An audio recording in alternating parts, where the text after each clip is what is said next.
चुनाव में 2 महीने रह गए हैं और अलमारी खोलो और एक भारत रत्न निकालो और किसी को दे दो। मुझे लगता है 2 महीने में 7-8 भारत रत्न और दे दिए जाएँगे। क्या लगता है कि ये जो भारत रत्न दिए जा रहे हैं कर्पूरी ठाकुर जी को, चौधरी चरण सिंह को, पी साईनाथ जी को, इनसे क्या वोटों की फसल मिल जाएगी? भाजपा की जो सांगठनिक समस्या थी, उस सांगठनिक समस्या को हल करने के लिए दिया गया है। किसान लगातार कह रहे हैं कि भई उसकी जो समिति थी, उसकी जो सिफ़ारिशें थी, वो लागू कर दो। तो अब तो कम से कम जो भारत रत्न दे दिया तो उनकी सिफ़ारिशों को भी लागू कर देना चाहिए। तो जिस आदमी की आप सिफ़ारिशों को लागू नहीं कर रहे हो, उसे भारत रत्न दे दे रहे हो, तो किसानों इसीलिए के मैं बीच कह में रहा हूँ भारत पर जिस तरीके से बाँटे जा रहे हैं, ये विडंबना है। इससे केवल एक ही स्वार्थ इनका साबित होता है कि वो गांधी परिवार के मुँह पे एक तमाचा मारना चाहते हैं। जयंत चौधरी को एक बहाना चाहिए था एनडीए में जाने का। उन्हें एक आड़ चाहिए थी, तो चरण सिंह को भारत रत्न एक आड़ बन गई। लेकिन ये चीज़ अच्छी है कि 2014 का चुनाव लड़ना है, तो वो अन्ना की हुँ, लहर पे, 2019 लड़ना है तो सेना के इस्तेमाल से, हुँ। 2024 में लड़ना है तो वो भारत रत्न से, हर बार एक मुद्दा मोदी जी ढूँढ लाते हैं। इतना हुँ, कॉन्फिडेंस है कि हम 400 पार हो जाएँगे, तो फिर हुँ। इतनी परेशान क्यों है बीजेपी? कभी नीतीश को तोड़ो, कभी जयंत को तोड़ो। ये डर है क्या मोदी जी में कि इस बार कुछ लोचा हो सकता है, मामला गड़बड़ा सकता है, सत्ता पलट मुझे तो सकती है? भाजपा ने जितनी भी अभी तक पेशबंदियां की हैं सारे हिंदुस्तान में, वो सबके खिलाफ एक मास्टर स्ट्रोक हुआ। आपको लग रहा है कि 12 तारीख को बिहार में भी कुछ गड़बड़ अप्रत्याशित हो सकता है? क्या लगता है उद्धव ठाकरे टूट सकते हैं? नमस्कार, मैं संजय शर्मा। आप देख रहे हैं 4 पीएम न्यूज़ नेटवर्क। एक विज्ञापन आया था, आपको भी याद होगा कि आदमी बल्ब निकालता है और कहता है मैं घर के सारे बल्ब बदल दूँगा। कुछ-कुछ ऐसा ही आजकल हमारे साहेब प्रधानमंत्री जी अलमारी खोलते हैं, एक भारत रत्न निकालते हैं और तुरंत दे देते हैं और एक आदमी को एनडीए में शामिल कर लेते हैं। अब मुझे नहीं पता कि अलमारी में कितने भारत रत्न बचे बचे हुए हैं देने के लिए और कितने नेता लाइन में लगे हुए हैं। लेकिन बड़ा सवाल ये है कि प्रधानमंत्री जी ने दावा किया था अब की बार 400 पार। कहा था लहर चल रही है। तो फिर लहर चल रही है तो फिर जयंत चौधरी, नीतीश इन सबको तोड़ने की ज़रूरत क्यों पड़ रही है? भारतीय जनता पार्टी के पास इतने प्रचंड में ताकत है, इतनी प्रचंड में जीत की संभावना है, तो साहब उद्धव ठाकरे पे भी फिर डोरे डालना क्यों शुरू कर रहे हैं? विपक्ष के लोगों को ला के एनडीए को मजबूत करने की कोशिश क्यों कर रहे हैं? क्या भारतीय जनता पार्टी के पास इतनी सामर्थ्य नहीं है? क्या भारतीय जनता पार्टी के पास इतनी ताकत नहीं है? और फिर अगर नहीं है तो ये भ्रम क्यों फैला रहे हैं कि अब की बार 400 पार? उत्तर प्रदेश ऐसा राज्य जहां कहते थे हम 80 की 80 जीत जाएंगे, वहां ऐसी जरूरत क्यों पड़ गई कि जयंत को सारे सारे लालच दिए गए, चौधरी साहब को भारत रत्न दिया गया, वो चौधरी चरण सिंह जो हमेशा संघ के खिलाफ रहते थे उनको दिया गया। कारण क्या है? कारण असल में उत्तर प्रदेश की परिस्थितियां हैं, देश की परिस्थितियां हैं। 22 तारीख को 21-22 तारीख को जब राम मंदिर का उद्घाटन था, ये लगा कि ये गुब्बारा तो इतना फूल गया है ना कि इसी इसी के सारे चुनाव निकल जाएगा। राम मंदिर के जो उन्माद था, राम मंदिर की जो लहर थी, साहब को पूरी भारतीय जनता पार्टी को लग रहा था कि अकेले हम इस राम मंदिर के सहारे चुनाव जीत जाएंगे। 3 दिन के अंदर उस गुब्बारे की हवा निकल गई। टीवी चैनलों से राम मंदिर गायब हो गया, अखबार में गायब हो गया, क्योंकि कितना चलाएं, कोई देखेगा तो चलाएंगे ना। टीवी चैनल भी दिखा दिखा के लोग चैनल बदल दे रहे थे, कितना दिखाओगे मंदिर? मंदिर ना बनता तो वो चुनाव का मुद्दा हो गया था, लेकिन मंदिर बन गया तो वो चुनाव मुद्दा बन नहीं पाया। तो साहेब को समझ में आया कि राम मंदिर नहीं चला, इसका मतलब लोग नाराज ज्यादा हैं, लोगों में करंट ज्यादा है। मैं भी दिल्ली गया, एक बहुत सीनियर जर्नलिस्ट मुझे मिले एक जगह, और उन्होंने मुझसे बहुत कायदे की बात कही। उन्होंने कहा कि मैं भारतीय जनता पार्टी के बड़े नेता से मिला और मैंने कहा कि आप इंडिया शाइनिंग की तरह गलतफहमी में मत रहिए, जनता का नब्ज देखिए। सुधीर चौधरी के, अंजना ओम कश्यप के, रूप का लियाकत के शो देखिए, उनके नीचे व्यूअरशिप देखिए। लोग नहीं देख रहे हैं। क्यों 4 पीएम को लाखों करोड़ों लोग देख रहे हैं? क्योंकि वो सत्ता से सवाल कर रहा है। इसका मतलब जनता का मूड ये है कि जो सरकार से सवाल कर रहा है, जो सरकार की गलत नीतियों पे बात कर रहा है, जनता उसे पसंद कर रही है। ये जनता का मूड बता रहा है, जनता का टेस्ट बता रहा है। गोदी मीडिया आपको 400 बताता रहेगा। अभी आज तक ने सर्वे किया, बताइए इतना ज्यादा भक्त चैनल, इसको करोड़ों रुपए के, अरबों रुपए के विज्ञापन दिए जाते हैं, वो भी बता रहा है कि भारतीय जनता पार्टी के लगभग 302 के आसपास, यानी पिछली बार से सीटें कम। कहाँ चला गया वो उन्माद, राम मंदिर का उन्माद, 400 पार, पिछली बार से ज़्यादा सीटें कम। दरअसल साहब की हालत खराब है, साहब परेशान है, साहब को लग रहा है कि कई राज्यों में स्थिति फंसी हुई है, बंगाल, कर्नाटक जैसे राज्य संभल नहीं रहे हैं, तो फिर जाहिर है नई पेच बिछाई जा रहे हैं, नई शतरंज की बिसात बिछाई जा रही है। भारत रत्न के बहाने कहीं न कहीं गोटे फिट की जा रही हैं। प्रोफ़ेसर अभय दुबे जी, देश के जाने-माने पत्रकार, तमाम बड़े टीवी चैनलों पे आप देखते रहते हैं। मैंने उनसे राजनीति के इस पहलू को समझने की कोशिश की है, उनसे बातचीत करने की कोशिश की है, समझना चाहा है कि साहब की परेशानी के पीछे कारण क्या है। ले चलता हूँ, पूरा इंटरव्यू देखिएगा, रिक्वेस्ट है चैनल को जॉइन कीजिएगा, सब्सक्राइब करिएगा, अपनी राय से अवगत कराइएगा। चलते हैं अभय दुबे जी के पास। स्वागत है अभय दुबे जी आपका 4 पीएम न्यूज़ नेटवर्क में। भारत रत्न इस तरह बँट रहा है कि लोग हैरान हैं। चुनाव में 2 महीने रह गए हैं और अलमारी खोलो और एक भारत रत्न निकालो और किसी को दे दो। मुझे लगता है 2 महीने में 7-8 भारत रत्न और दे दिए जाएँगे। क्या लगता है कि ये जो भारत रत्न दिए जा रहे हैं कर्पूरी ठाकुर जी को, चौधरी चरण सिंह को, पी साईनाथ जी को, इनसे क्या वोटों की फसल मिल जाएगी? चलो चौधरी चरण सिंह को मैंने मान लिया कि आपको जाट बहुत लुभाने हैं, कर्पूरी ठाकुर जी बिहार, लेकिन पी साईनाथ जिनकी आप जो उनकी रिपोर्ट्स थी, जो आज तक लागू नहीं की गई, किसान लंबे समय से माँग कर रहे हैं कि उनकी जो रिपोर्ट्स है वो लागू कर दो। ये अचानक ये पिटारा खुल क्यों रहा है? और इस पिटारे को खुलने के राजनीतिक मतलब क्या हैं? देखिए, मुझे तो ये लगता है कि देश के सर्वोच्च सम्मान सम्मान को अगर आप फौरी राजनीतिक लाभ देने के लिए इस्तेमाल करने लगे हैं, एक औजार में बदल दें उसके, तो ये हमारी राजनीति की बहुत बड़ी विडंबना है। इससे भारतीय लोकतंत्र का स्तर बहुत गिरता है और भारतीय जनता पार्टी की अपनी उस राजनीति का स्तर भी गिरता है, जिसका स्तर किसी ज़माने में अटल बिहारी वाजपेयी और लाल कृष्ण आडवाणी ने स्थापित किया था। हालाँकि भारत रत्न पाने वालों में लाल कृष्ण आडवाणी का भी नाम है। लेकिन उनके साथ जो पिछले 10 साल में व्यवहार किया गया, हम सब लोग उस बात को अच्छी तरीके से जानते हैं। उनको ज़बरदस्ती उनकी इच्छा के विपरीत भारत मार्गदर्शक मंडल में डाल दिया गया और वो केवल अपने घर में ही सीमित होकर रह गए। वो भारतीय जनता पार्टी कार्यक्रमों में बुलाए जाते थे, वो जाते थे और सामने सीट पे चुपचाप बैठे रहते थे। उनको बोलने के लिए भी कभी नहीं कहा जाता था कि आप बोलिए, यहाँ तक कि राम मंदिर की जो प्राण प्रतिष्ठा हुई तो उसमें उनको मुँह दिखाने के लिए निमंत्रित ज़रूर किया गया, लेकिन साथ में ये भी कह दिया गया कि आप बीमार हैं, आप बुज़ुर्ग हैं, आप मत आइए, उन्हें और मुरली मनोहर जोशी को। तो इतना अपमान करने के बाद में फिर आपने उनको भारत रत्न दे दिया। क्यों दे दिया? हम सब लोग जानते हैं कि भाजपा के अंदर इस बात को लेकर काफ़ी बेचैनी थी कि राम मंदिर आंदोलन के जो शुरुआती नेता थे, यानी जिन्होंने राम मंदिर आंदोलन चलाया था और उसको एक कामयाबी के मुकाम तक ले गए, उनकी सबकी इस प्राण प्रतिष्ठा कार्यक्रम में उपेक्षा की गई। ना विनय कटियार कहीं दिखे, ना उमा भारती को उनका रुतबा उनके रुतबे के मुताबिक वहाँ पे दर्जा मिला, ना साध्वी रितंबरा को रुतबे के मुताबिक दर्जा मिला, ना मुरली मनोहर जोशी को उस हिसाब से सम्मान दिया गया, वो तो वो गए भी नहीं वहाँ पर। तो ऐसी स्थिति में वो जो भाजपा के अंदर जो बेचैनी थी और जो पुराने भाजपाइयों में जो अटल जी के ज़माने के लोग थे, उसको शांत करने के लिए उन्हें कुछ न कुछ करना था। तो ये एक तरह का एक एक मैं इसे एक टैक्टिकल स्टेप कहूँगा कि लाल कृष्ण आडवाणी को भारत रत्न दे दिया गया, ताकि ये बात कहने के लिए हो जाए। इसके अलावा तो मैं नहीं समझता हूँ कि इस मसले में कोई ख़ास दम है। ये भी भाजपा की जो सांगठनिक समस्या थी, उस सांगठनिक समस्या को हल करने के लिए दिया गया है। अब आप देखिए, नीतीश कुमार के साथ जो डील की गई, उसमें कर्पूरी ठाकुर को भारत रत्न देना शामिल था। उस डील वो भारत रत्न दिया गया, वो एनडीए में चले गए। अ, आपके पश्चिमी उत्तर प्रदेश में जयंत को दिया। हाँ, जयंत चौधरी से जो डील की गई, उसमें चौधरी चरण सिंह को भारत रत्न दिया गया, वो एनडीए में चले गए। तो ये इस तरीके से आपको 2024 का चुनाव जीतना है और चुनाव जीतने के लिए आप किस चीज़ का इस्तेमाल कर रहे हैं? देश के सर्वोच्च सम्मान का इस्तेमाल कर रहे हैं, भारत रत्न का। मुझे तो ये काफ़ी शर्मनाक जैसा लगता है। राजनीति कीजिए, राजनेता का काम राजनीति करना होता है, पार्टियों का काम चुनाव जीतना होता है और इसमें मैं कोई बुरी बात नहीं मानता कि आप कोई राजनीतिक अगर आप अ, जयंत चौधरी को 4 की बजाय 6 सीटें दे देते, 1 मंत्री पद की बजाय 2 मंत्री पद का प्रस्ताव रख देते वो उनसे डील कर लेते तो ठीक बात है।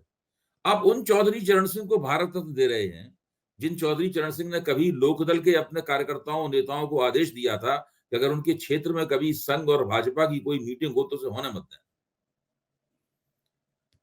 आप सोचिए, उन चौधरी चरण सिंह को आप भारत रत्न दे रहे हैं जिन्होंने जनता पार्टी के अंदर दुहरी सदस्यता के खिलाफ अभियान चलाया था, जिसमें साफ तौर पे कहा जा रहा था कि आप एक साथ जनता पार्टी के और राष्ट्रीय स्वयंसेवक संघ के सदस्य नहीं हो सकते। मधुमेह जिन्होंने दुहरी सदस्यता का मसला उठाया था, वो दरअसल चौधरी चरण सिंह के साथ लोकदल में ही थे। उन्होंने ही चौधरी चरण सिंह का हाथ भी उस पूरी मुहिम की पीठ पर था। तो उन चौधरी चरण को आज आप भारत रत्न दे रहे हैं। चौधरी चरण आर्य समाजी प्रवृत्तियों के थे। वो आज देश में ज्यादातर आर्य समाजी भाजपा के साथ हैं, लेकिन उन्होंने कभी हिंदू राष्ट्रवादी राजनीति को पसंद नहीं किया। तो ये जो किया गया है वो ऐसा नहीं है जिसकी किसी भी तरीके से प्रशंसा की जाए।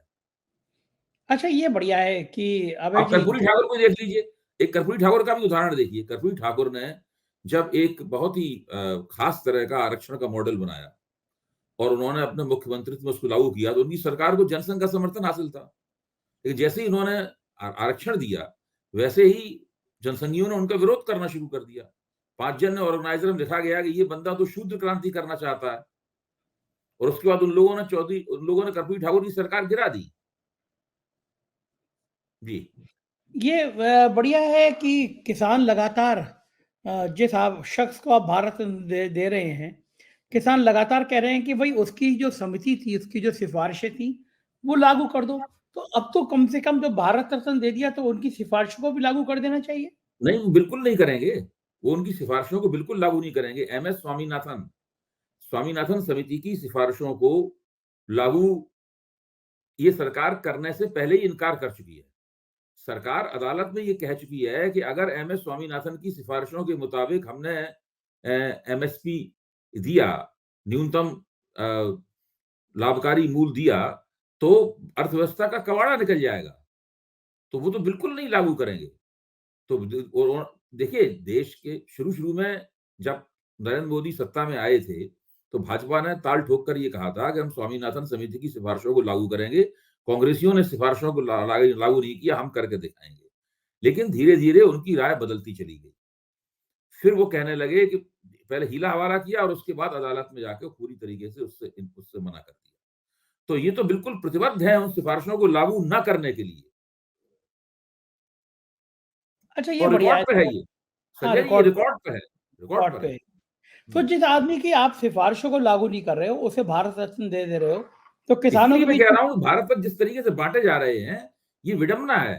देखिए, मैं इस बात को बार-बार कहता हूँ कि भारतीय जनता पार्टी अल्पकालीन राजनीतिक स्वार्थों को ध्यान में रख के ही सारे निर्णय लेती है। अगर उसमें कोई दीर्घकालीन राजनीतिक स्वार्थ सध जाए तो अच्छी बात है। इरादा उनका उसके पीछे ये नहीं होता। आप पीवी नरसिंह राव को आप देखिए, उन्होंने भारत रत्न दिया। क्यों दिया? अब इसमें देखा जाए तो एक बड़ी दिलचस्प बात मैं कहूँगा आपके सामने, 2-3 बात। सबसे ज़्यादा दिलचस्प किस्म का और अ, भारत रत्न पीवी नरसिंह राव को है। पीवी नरसिंह राव कांग्रेस के वो प्रधानमंत्री थे, जिनके देख-रेख में यानी जिनको बाबरी मस्जिद तोड़े जाने से रोकना चाहिए था। लेकिन वो चुपचाप हाथ पर हाथ रख के बैठे रहे। अभी के विक्रम राव ने हेमंत शर्मा की किताब की भूमिका लिखी है। उस भूमिका में उन्होंने ये तक लिखा है कि जिस वक़्त बाबरी मस्जिद टूट रही थी, उस वक़्त पीवी नरसिंह राव एक खास तरह की पूजा कर रहे थे, जिसका मकसद ये था कि बाबरी मस्जिद ठीक से टूट जाए। और यही पीवी नरसिंह राव अगर बाबरी मस्जिद इन्होंने टूटने से बचा ली होती, तो आज नरेंद्र मोदी वहाँ राम मंदिर बनवा कर उसमें प्राण प्रतिष्ठा करने का यश ना बटोर पाते। फिर देखिए आप, इन्हीं पीवी नरसिंह राव के ऊपर अपनी सरकार बचाने के लिए भ्रष्टाचार का इल्ज़ाम लगा। यहाँ तक कि सुप्रीम कोर्ट में एक इल्ज़ाम साबित भी हो गया कि उन्होंने अपने सरकार को बचाने के लिए सांसदों की खरीद-फरोख्त की। तो जो जो व्यक्ति इस तरह का था, जिसका रिकॉर्ड साफ नहीं है, इसके दामन पे दाग लगे हुए हैं, उसको आप भारत रत्न कह रहे हैं। आप कह रहे हो भारत का रत्न है। इससे केवल एक ही स्वार्थ इनका साबित होता है कि वो गांधी परिवार के मुँह पे एक तमाचा मारना चाहते थे। हाँ, नरसिंह राव गांधी परिवार के बीच में खटकी हुई थी। जब नरसिंह राव का देहांत हुआ, तो गांधी परिवार ने उनकी जो पार्थिव देह थी उसको कांग्रेस मुख्यालय में नहीं घुसने दिया। तो इसीलिए आज सवेरे सोनिया जी से जब पूछा गया कि प्रतिक्रिया, तो वो थोड़ी उदास थी। उन्होंने कहा कि ठीक है, आई वेलकम इट। लेकिन ये एक तरह से मोदी कोई ऐसा मौका नहीं छोड़ते इसमें वो गांधी परिवार को आहत ना करें। तो नरसिंह राव को भारत रत्न देकर उन्होंने गांधी परिवार को आहत करने का एक और तरीका खोजा। इसमें मैं कहूंगा कि केवल जो जो चरण सिंह को भारत रत्न दिया गया है वो इनको सीधा सीधा वोटों का कुछ लाभ पहुंचाएगा। देखिए, जाट समाज किसान आंदोलन के जमाने से इनसे नाराज है, सभी जगह का। हरियाणा का जाट समाज, पश्चिमी उत्तर प्रदेश का जाट समाज, पंजाब का जाट समाज, राजस्थान का जाट समाज नाराज है। कहीं कभी न कभी उनकी इस नाराजगी फूटती रहती है। तो वो किसी तरह जाट समाज को खुश करने की कोशिशों में लगे हुए हैं। उत्तर प्रदेश भाजपा का अध्यक्ष एक जाट को बना रखा है उन्होंने। और आप जान ही रहे हैं कि चरण सिंह की मूर्तियों पर और तस्वीरों पर फूल मालाएं तो पिछले 6 महीने से चढ़ाई जा रही हैं। इसकी तस्वीरें भी छप चुकी हैं और लगातार वो कह रहे हैं। अब उनको भारत रत्न देकर और उनके पोते को एनडीए अलायंस में लाकर अगर वो चुनाव जीत गए तो केंद्र में कैबिनेट रैंक का मंत्री बना देंगे जयंत चौधरी को, और 2 स्टेट मिनिस्टर बन जाएंगे जयंत चौधरी के, और 4 या 5 जो भी 4 सीटों की अभी तक खबर आई है, 4 सीटें जो मिलेंगी उनको हो सकता है 4 एमपी हो जाए उनके। उसके बाद विधानसभा चुनाव होगा। विधानसभा चुनाव में भी भाजपा के साथ मिलकर लड़ेंगे तो एमएलए भी बन जाएंगे, और भाजपा अगर उत्तर प्रदेश में जीती तो उत्तर प्रदेश की सत्ता में भी हिस्सेदारी करेंगे। तो आप मलाई मारने के दिन आ गए। अवय जी, जबकि आपको याद होगा कि किसान आंदोलन के दौरान क्या स्थिति हुई थी। टोल प्लाजा के आगे आगे जयंत चौधरी भाग रहे थे और पीछे पीछे पुलिस वाले लाठियां लेके दौड़ रहे थे। सहारनपुर में लाठियां बरसी थी जयंत चौधरी के ऊपर, लाठीचार्ज हुआ था। तो ये सब बर्दाश्त कर ली उन्होंने, ये सब भूल गए और केवल अपनी राजनीतिक गोटी लाल करने के लिए वो भाजपा के साथ चले गए। ये तो देखिए, नीतीश कुमार को भी एक बहाना चाहिए था एनडीए में जाने का, और ये भाजपा से मिलकर उन लोगों ने एक बहाना क्रिएट करवाया, एक बहाना रचवाया, वो है कर्पूरी ठाकुर को भारत रत्न। इसी तरीके से जयंत चौधरी को एक बहाना चाहिए था एनडीए में जाने का, उन्हें एक आड़ चाहिए थी। तो चरण सिंह को भारत रत्न एक आड़ बन गई ताकि वो एक बहाना बना सके, वरना तो कोई तर्क नहीं है।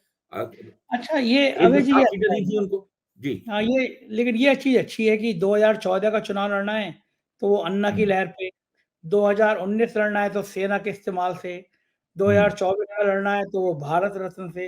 हर बार एक मुद्दा मोदी जी ढूंढ लाते हैं।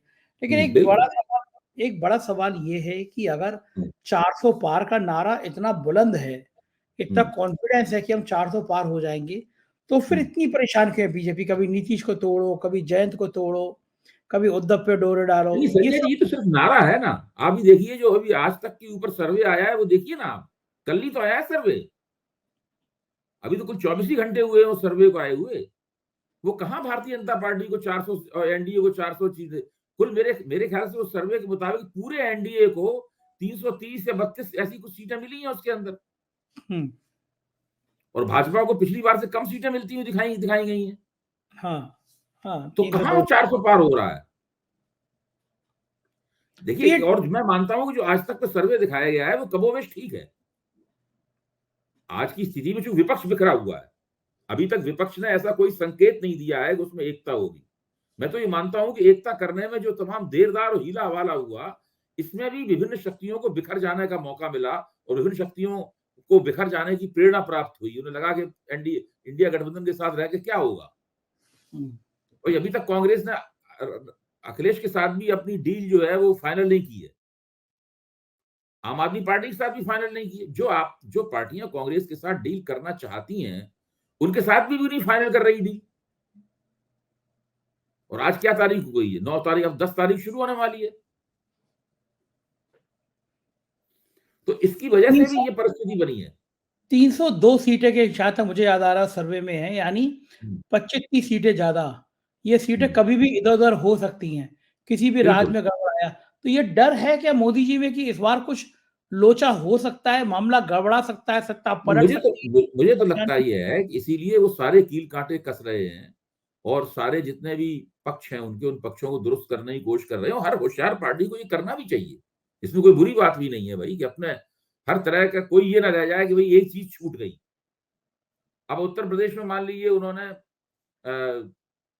मायावती को विपक्ष में जाने नहीं दिया, जयंत चौधरी को अपनी ओर खींच लिया उन्होंने, तो कुछ तो उन्होंने अपनी स्थिति सुधारी। अब आप कल्पना कीजिए कि मायावती, कांग्रेस और अखिलेश के बीच में समझौता हो गया होता तो जयंत चौधरी कभी भी नहीं जाते भारतीय जनता पार्टी। वो एक नहीं 3 कैबिनेटशिप मिल जाती, वो 3 बार चरण सिंह को भारत रत्न मिल जाता, तब भी वो नहीं जाते। तब उन्हें लग रहा होता कि भाई ये उत्तर प्रदेश में ही भाजपा 30-40 सीटें नीचे आ जाएगी। अच्छा, तो आपको ये क्या जो लग रहा है, गुंजाइश लग रही है मायावती से बातचीत इंडिया गठबंधन की हो सकती है, या मायावती बीजेपी जो कहेगी वही करेगी? देखिए, अगर मायावती अगर एन मौके पर इंडिया गठबंधन के साथ चली आई, यानी अखिलेश के साथ चली आई, तो भाजपा ने जितनी भी अभी तक पेशबंदियां की हैं सारे हिंदुस्तान में, वो सबके खिलाफ एक मास्टर स्ट्रोक होगा। उससे बड़ा मास्टर स्ट्रोक कोई भाजपा विरोधी मास्टर स्ट्रोक होगा ही नहीं। हिल जाएंगे पूरी तरीके से। इसीलिए इनकी पूरी कोशिश होगी कि ये ना हो पाए। इसके लिए उन्होंने पक्का इंतजाम कर रखा होगा। लेकिन अभय जी, उस सर्वे में ये आया है कि मायावती को उत्तर प्रदेश में 0 सीटें मिलेंगी, कुछ नहीं मिलेगी। तो मायावती बिल्कुल को नहीं ये लग मिलेंगे। रहा है इससे कि पहले सी वोटर का सर्वे बताया था कि 5% वोट मिलेंगे। 5% वोटर में तो 0 सीटें भी नहीं मिलेंगी, माइनस में चली जाएंगी सीटें। मैं मजाक में कर रहा हाँ, हूं। तो फिर मैं अभय जी, तो उनको भी तो लगता होगा कि मेरी राजनीति खत्म हो जाएगी, तो लोकसभा वो चुनाव में इसीलिए मैं कह रहा हूं कि कोई बहुत बड़ी डील हुई है मायावती के साथ इनकी, कि ये मायावती इनको सीटें जितवाएंगी, यानी विपक्ष में गठबंधन में नहीं जाएंगी, उससे भाजपा को सीटें जीतने में मदद मिलेगी। फिर उसके बदले में मायावती को कुछ ठोस, बड़ी, लंबी, ऊंची चीज मिलेगी। क्या उपराष्ट्रपति? हाँ, कुछ भी मिल सकता है। उपराष्ट्रपति तो अभी बने हैं, बहुत समय लगेगा उस जगह खाली होने में। कोई जगदीप धनखड़ को हटा के तो मायावती को उपराष्ट्रपति बनाया नहीं जाएगा। और जिस तरह एक राज्य में 2-2 उप मुख्यमंत्री होते हैं, देश में 2 उपराष्ट्रपति तो हो नहीं सकते। राष्ट्रपति भी अभी बनी है, उसके लिए भी कोई ज्यादा गुंजाइश नहीं है। तो वो पता नहीं क्या हो, उसमें हम नहीं कह सकते। लेकिन कुछ ना कुछ तो मायावती को कानून से बचाए रखने और कोई बड़ी हैसियत देने का इंतजाम, बड़ी हैसियत देने का वायदा तो किया ही गया है। भाई 2 ही लेकिन कारण हो सकते हैं कि मायावती ये रवैया अख्तियार कर रही हैं। एक कारण तो हो सकता है कि बहुत डरी हुई हो, एक कारण ये हो सकता है किसी बड़ी चीज का प्रलोभन दिया गया हो कि भाई चुनाव लड़ने के झंझट में कौन पड़े, हम ऐसे ही हम अपना नाम इतिहास में लिखा लेंगे। अच्छा, मुख्यमंत्री तो बन ही चुकी हैं उत्तर प्रदेश की कई बार, उसमें तो कोई नई बात रह नहीं गई। अभी जी, ये भी तो हो सकता है कि जब उनको ये लग रहा हो कि जब चुनाव डिक्लेयर हो जाए, जब चुनाव बिल्कुल सिर पे आ जाएँ, तब हम अलायंस करें, तब तक ईडी, सीबीआई, इनकम टैक्स का डर खत्म हो जाएगा। वही तो मैं कहता हूँ, अगर उन्होंने आखिर एन मौके पे अलायंस किया, उन्होंने मगर मार्च के पहले हफ्ते में अलायंस किया, भाई मार्च का पहला हफ्ता होगा ना वो, अगर हाँ, मार्च के पहले हफ्ते में अलायंस किया तो भाजपा नीचे से ऊपर तक हिल जाएगी, बहुत बुरी तरीके से हिल जाएगी। हिल क्योंकि वो जाएगी या बहुत ही शक्तिशाली, मैं मानता हूं कांग्रेस आज भी ऐसी स्थिति में भी, जब पृष्ठभूमि में राम मंदिर है, प्राण प्रतिष्ठा है, उसके इस स्थिति में भी कांग्रेस, समाजवादी पार्टी और बहुजन समाज पार्टी का गठजोड़ बहुत ही मजबूत और शक्तिशाली गठजोड़ होगा। और उसके बाद फिर जयंत चौधरी भी अपने पूरे इस काम पर पुनर्विचार करना शुरू कर देंगे। हाँ, और क्या, वो तो तय तो होता नहीं है कि भैया आज कुछ नहीं, गठबंधन है, कोई और कानून के तहत समझौता थोड़ा होता है, कोई बॉन्ड हाँ, भी सही लिखा के बात समझौता थोड़ी ना होता है। है। अभी जी, बिहार में भी लोग कह रहे हैं कि बिहार में नीतीश बाबू परेशान हैं। 12 तारीख को कहीं ऐसा ना हो, 12 तारीख को लोचा हो जाए, कई विधायक दाएँ-बाएँ घूम रहे हैं। नहीं, वो तो नीतीश की परेशानी के, नीतीश शुरू से ही उनको इस बात पे संदेह है कि उनकी पार्टी तोड़ी जा रही है। तो कभी वो पहले तो भाजपा पर आरोप लगा रहे थे कि भाजपा पार्टी तोड़ के गई, तभी तो उतर गए थे। अब अब वो इशारों इशारों में, कभी साफ में, कभी इशारों में कहते हैं कि तेजस्वी यादव तोड़ रहे हैं पार्टी। तो उनकी पार्टी कोई ना कोई तो तोड़ रहा है, ऐसा उन्हें लगता है। और उनकी अब पार्टी टूट जाएगी इस डर से भाजपा ने कांग्रेस के ऊपर भी डोरे डालने शुरू कर दिए थे, तभी कांग्रेसियों को वहां से हटाकर विधायकों को दूर ले जाया गया। आपको लग रहा है कि 12 तारीख को बिहार में भी कुछ गड़बड़ अप्रत्याशित हो सकता है? अभी तक तो दिखाई नहीं पड़ता ऐसा कि वो, अभी तक लगता है उन्हें मिल जाएगा विश्वास मत। लेकिन इसके बावजूद भी नीतीश कुमार की स्थिति बहुत मजबूत नहीं रहेगी। देखिए, नीतीश कुमार की जितनी राजनीति उनकी किस्मत में बची है, उसमें उनकी स्थिति कमजोर ही रहेगी लगातार। और मैं समझता हूँ लोकसभा चुनाव के बाद जब मोदी के ऊपर से ये दबाव हट जाएगा, क्योंकि नीतीश कुमार के लोग इस बार कम जीतेंगे। भाजपा का आधार क्षेत्र है, नीतीश के उम्मीदवारों को वोट नहीं देगा, जितनी आसानी से पहले वोट दे देता था। ये जो उपेंद्र कुशवाहा के लोग के वोटर हैं, या जितेंद्र राम मांझी के वोटर हैं, या पासवान के वोटर हैं, या मुकेश सहनी के वोटर हैं, ये जनता दल यूनाइटेड के उम्मीदवारों को वोट नहीं देंगे पूरे। तो इनके लोग हार सकते हैं। तो जब इनके लोग हारेंगे तो एनडीए को नुकसान तो उसका होगा ही होगा। उसके बाद जब विधानसभा की सीटों के लिए सौदेबाजी होगी तो इनको सीटें फिर कम मिलेंगी। इसे कहा जाएगा भाई आपके तो लोकसभा में लोग हार गए, हम आपको कैसे सीटें दे दें पूरी। तो फिर से झगड़ा होगा इन लोगों में। महाराष्ट्र से आज सूचना मिली है कि अगले डोरे जो हैं वो उद्धव ठाकरे पे डाले जा रहे हैं कि उद्धव ठाकरे को वापस लाया जाए। हाँ, वो उद्धव, देखिए, राज ठाकरे ने मांग की है कि बाल ठाकरे को दे दो भारत रत्न। फिर इधर मायावती ने मांग की है कि कांशीराम को भारत रत्न दे दो। सुखबीर सिंह बादल मांग कर सकते हैं कि प्रकाश सिंह बादल को भारत रत्न दे दो। तो अभी मोदी जी अपनी अलमारी खोलेंगे और कुछ अगर चाहेंगे या उन्हें राजनीतिक लाभ दिखाई पड़ेगा तो कुछ भारत रत्न और बांट देंगे। हाँ, क्या भारत रत्न तो नुकसान उनकी होगा? अलमारी में रखे हुए हैं। कितने भी दे दो। क्या लगता है उद्धव ठाकरे टूट सकते हैं? देखिए, उद्धव ठाकरे, अब ऐसे तो हम लोग सोचते नहीं थे कभी कि जयंत चौधरी टूट सकते हैं। मैं ये भी नहीं सोचता था कि नीतीश कुमार टूट सकते हैं। हम ये भी सोचते थे कि भाई मायावती अगर अपनी राजनीति बचाना चाहती हैं तो विपक्ष के साथ अलायंस करेंगी। कि हम लोगों की तो कोई बात और उम्मीद सही साबित हुई नहीं। तो अब हम क्यों उद्धव ठाकरे के बारे में कुछ कहें। उद्धव ठाकरे की जो जिस तरह उन्हें सरकार छीनी गई है, उनकी पार्टी को स्प्लिट किया गया, फिर चुनाव आयोग ने उनके खिलाफ एक फैसला दिया, उसके बाद राहुल नार्वेकर ने उनके खिलाफ फैसला दिया। लगातार तो भाजपा अपने डंडे से उनको पीट रही है। इतनी ज्यादा पिटाई और बेइज्जती तो किसी नेता की हुई नहीं है, इतनी उद्धव ठाकरे की हुई है। बुरा हाल कर दिया बिल्कुल। हाँ, बिल्कुल। अच्छा, ये 10 साल बाद अचानक ये श्वेत पत्र लाने की ज़रूरत क्या पड़ी पार्लियामेंट में? देखिए, वही साबित करना चाहते हैं कि ये जो हमेशा इनके ऊपर आरोप लगाया जाता रहा कि इन्होंने कांग्रेस ने जो अच्छी अर्थव्यवस्था इन्हें प्रदान की थी, इन्होंने उसका कबाड़ा कर दिया अर्थव्यवस्था का पूरा। और आज जो जो आंकड़े देते हैं ये जीडीपी वगैरह के, वो सब फर्जी। तो उस सबको चुनाव से पहले उस सबको झुठलाने के लिए ये एक श्वेत पत्र बना के लाए हैं। मैं इसका अध्ययन कर रहा हूं। जब थोड़ी बहुत मेरी उस पर हाथ साफ हो जाएगा, एक आर्थिक दस्तावेज है, तो फिर हम लोग 4 पीएम पे इस पर करेंगे कार्यक्रम। हाँ, क्योंकि लोगों को बड़ा कन्फ्यूज़न है। अच्छा, ये आप कितनी भी प्रैक्टिकल बात करें कि हमने इतनी आर्थिक तरक्की कर दी, आप अभी भी 80 करोड़ लोगों को 2 वक़्त का राशन दे पा रहे हैं जीने के लिए। इसका मतलब वो लोग अभी भी गरीब हैं, परेशान हैं, बेरोज़गारी चरम पर है। तो ऐसे श्वेत पत्रों का मतलब भी क्या होता है? देखिए, होता ये है कि भारत की अर्थव्यवस्था का आकार तो निश्चित रूप से बढ़ रहा है। सरकार कह रही है, सरकार जितना बता रही है उतना नहीं, लेकिन पहले के मुकाबले बढ़ रहा है। उसकी वजह ये है कि भारतीय अर्थव्यवस्था बड़ी बहुमुखी अर्थव्यवस्था है।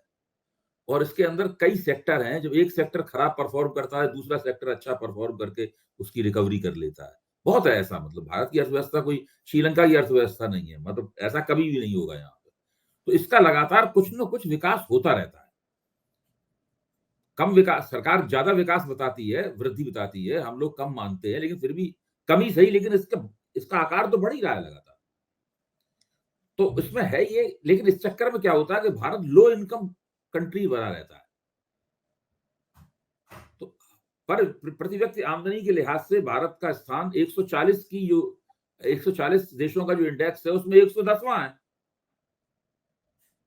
हाँ, बिल्कुल सही बात है। हाँ, हाँ, तो वो मानव उसकी सूचकांक में हम लोग बहुत वो तो जिस देश का स्थान गरीबी लोग इनकम के लिहाज से 110वां होगा, वहां तो लोगों को मुफ्त अनाज देना ही पड़ेगा आपको। देना ही पड़ेगा, बिल्कुल ठीक बात है। आप उससे बच ही नहीं सकते। हालात यही है कि आप कितने भी दावा करें लेकिन हकीकत कहीं जुदा है। बहुत-बहुत शुक्रिया अभय जी, आपने इतना जी, समय दिया, राजनीति को जी, समझाया। धन्यवाद। तो ये थे अभय दुबे जी, वो कह रहे थे कि मैं भारत रत्न जिस तरह से दिया जा रहा है वो बहुत सम्मान के खिलाफ है। बात सही है। 2 महीने बचे हैं चुनाव को। 2 महीने पहले आपको याद आ रहा है भारत रत्न देना है। इतने दिनों तक आप क्या कर रहे थे? लेकिन ये राजनीति है, राजनीति में चालें ऐसी चली जाती हैं। आपकी राय का इंतज़ार रहेगा। ज़रूर बताइएगा कैसा लगा वीडियो। शुक्रिया, थैंक यू।